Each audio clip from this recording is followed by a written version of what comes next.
So the high wind and low humidity that we've been experiencing, 15% humidity, and the strong east wind, which we normally do not get this time of year, has wreaked havoc, dried everything right out.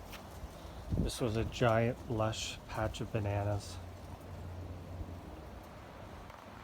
and you can see the pieces just literally everywhere, totally desiccated. Those ones are faring a little bit better. We have trees that are, some of our fruit trees are totally stripped of their leaves. There's a lot of debris and a lot of really dangerous fires just south of here happening.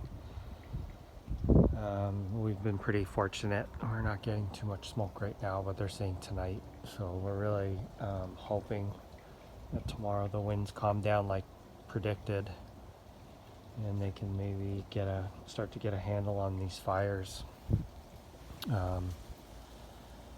They are calling it historic and the worst fires we've had in the state, and we just watched a newscast where they were telling us to expect great loss of property and life. So just hope everyone stays safe out there, and hopefully we can just get through to this weekend or even next week when we have some rain predicted.